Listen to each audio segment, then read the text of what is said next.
갑자기 내게 나타나준 너.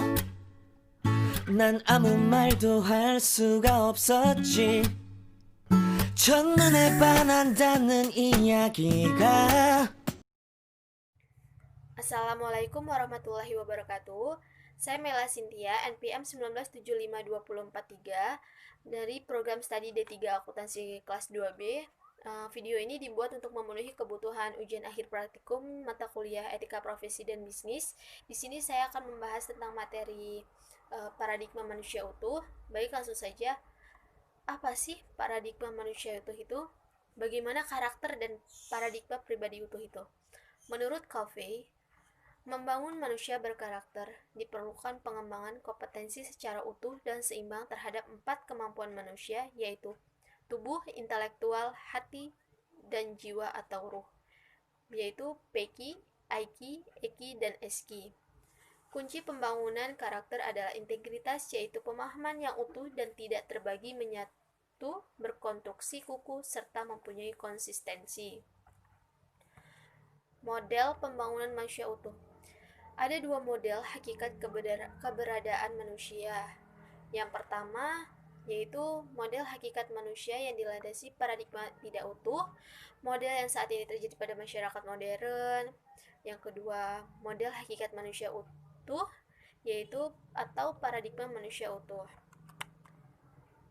Di sini saya akan menampilkan tentang bagan, yaitu model hakikat manusia utuh atau paradigma manusia utuh.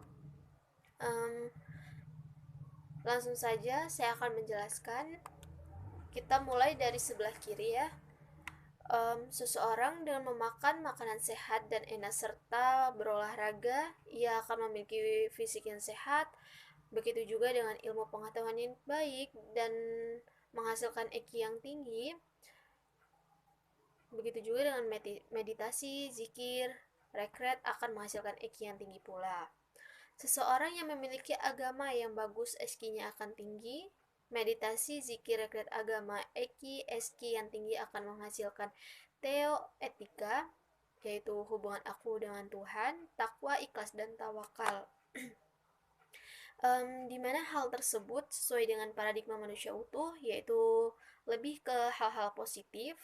Begitu juga akan menghasilkan sosioetika, baik seperti silaturahminya, lebih menghargai orang lain. Contohnya, IQ yang tinggi disertai dengan SQ dan EQ akan menghasilkan manusia yang utuh, berilmu tinggi, sabar, dan selalu bersyukur. Dengan berjalannya waktu, ia akan menghasilkan karakter yang positif juga. Paradigma manusia utuh akan selalu memiliki keseimbangan antara PQ, IQ, SQ, dan EQ yang baik. Pengembangan model hakikat manusia utuh ini perlu untuk mengatasi hal-hal yang terjadi berkaitan dengan hakikat manusia tidak utuh. Paradigma hakikat manusia seutuhnya mengembangkan sikap dan perilaku hidup etika dalam arti luas, yaitu dengan pemanduan dan penyeimbangan kualitas kesehatan fisik, pengetahuan intelektual, kematangan emosional, dan kerukunan sosial serta kesadaran spiritualnya. Meditasi, zikir, retret, dan sejenisnya terbukti dalam melengkapi praktik keagamaan guna meningkatkan kecerdasan emosional dan spiritualnya. Meditasi itu berguna untuk melatih pikiran dengan memasuki gelombang alfa. Transformasi transfer ini yang akan terjadi, pikiran memasuki gelombang yang sama dengan energi tak terbatas. Pelatihan dan praktik meditasi, zikir, dan rekreat ini akan mengembangkan lapisan emosional dan spiritual serta melengkapi pengembangan intelektual melalui iptek dan kesehatan fisik melalui olahraga dan makanan yang sehat. Di sini saya akan menampilkan contoh kasus dari paradigma manusia utuh agar lebih jelasnya kita langsung simak saja. Cerita ini berawal dari seseorang yang bernama Rustam. Dengan hidup sederhana, ia selalu bersyukur untuk jalan hidupnya. Dahulu orang tuanya bekerja sebagai nelayan. Dengan hidup ekonomi yang kurang, tidak memutuskan semangat Pak Rustam dalam menempuh pendidikannya. Jarak yang bisa dibilang sangat jauh selalu ia tempuh setiap hari dengan menggunakan sepedanya. Setelah lulus dari sekolah, Pak Rustam pergi untuk merantau bekerja untuk melanjutkan kuliahnya. dari bekerja mengumpulkan kaleng bekas sampai bekerja part-time di salah satu kafe. Dia bercita-cita ingin menjadi seorang guru dan mencerdaskan anak-anak bangsa. Sampai akhirnya ia diterima di salah satu universitas ternama di Indonesia. Dengan belajar dan bekerja secara giat, Pak Rustam lulus dengan gelar sarjana. Setelah mendapat gelar sarjana, Pak Rustam kembali ke kampung halaman dengan mengabdi untuk menjadi seorang guru demi mencerdaskan anak-anak yang ada di desanya. Tidak hanya menjadi seorang guru dalam akademik, ia juga menjadi seorang guru ngaji, yang dimana di desanya belum ada guru mengaji yang tetap. Tidak hanya itu, banyak sekali anak-anak yatim piatu yang dibesarkan oleh Pak Rustam. Dengan memiliki hati yang tulus, Pak Rustam selalu menyisihkan uang gajinya untuk anak-anak membeli jajan.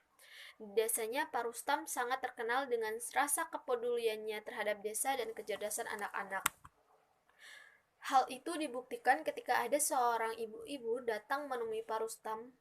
Lalu ia berkata, ia memiliki seorang anak angkat 8 tahun kelas 2 SD. Dia tidak kuat merawatnya karena sifat anak tersebut sangat nakal. Jadi ia ingin membuang anak itu dengan memberikan kepada Pak Rustam. Pak Rustam langsung menerimanya dengan menjawab, "Aku terima, akan merawat anak itu. Ini pasti sudah kehendak Allah, aku ikhlas." Tetap menjawab dengan ucapan tenang.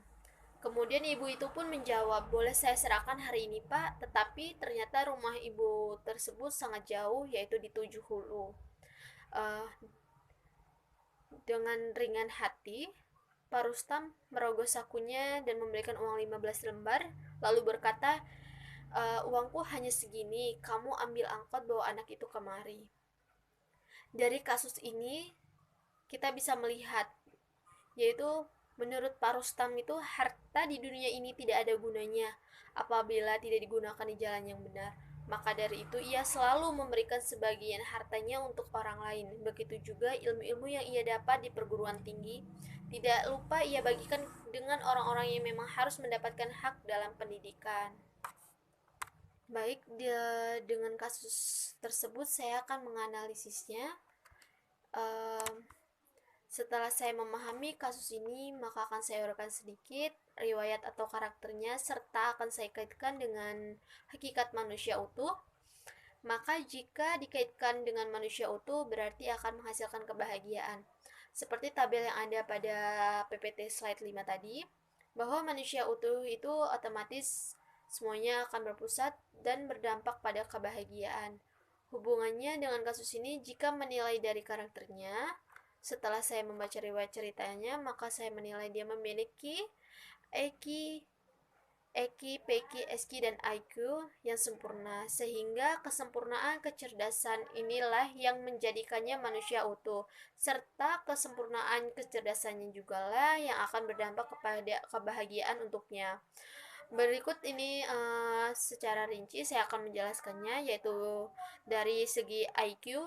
Dari kasus ini, yaitu dia berhasil meraih gelar sarjana di salah satu universitas ternama di Indonesia. Ia juga menjadi seorang guru seperti yang ia cita-citakan untuk mencerdaskan anak-anak bangsa, terutama yang berada di desanya. Begitu juga dengan Peki. Dalam kasus ini sudah sangat jelas karena dia memiliki IQ, SQ, dan EQ yang baik, maka jelas makanan yang dikonsumsi baik karena mendukung segala kecerdasannya menjadi lebih baik juga. Pekinya, yaitu antara dia dengan dirinya sendiri, pada kasus ini terbukti bahwa pribadinya sudah menuju pada hakikat manusia yang utuh. Dari segi Eki, dari kasus ini terlihat bahwa dia memiliki perilaku yang etis serta sabar. Dia mampu bertanggung jawab dengan apa yang dia lakukan. Ini dilihat dalam tugasnya menjadi seorang guru ngaji dan menampung anak yatim piatu, serta semua yang dia lakukan itu dengan sepenuh hati tanpa berharap apapun. Begitu juga dengan SQ-nya. Dalam kasus ini, karena ini berhubungan dengan keagamaan, maka terlihat dia mau untuk sepenuhnya bekerja di jalan Allah dengan menjadi seorang guru mengaji tanpa imbalan dan mengasuh titipan Allah, yaitu seorang anak yatim piatu. Maka ketika semua sifat ini digabungkan, dia akan mendapatkan intelektual yang tinggi dan mencapai kebahagiaan. Maka jelas sekali sosok Pak Rustam ini adalah sosok manusia yang utuh dengan memiliki keseimbangan antara IQ, PQ, SQ, dan EQ yang tinggi. Baik, sekian dari penjelasan saya tentang materi paradigma manusia utuh. Semoga materi ini dapat tersampaikan dengan baik dan dapat diterima pula dengan baik. Saya ucapkan terima kasih. Wassalamualaikum warahmatullahi wabarakatuh.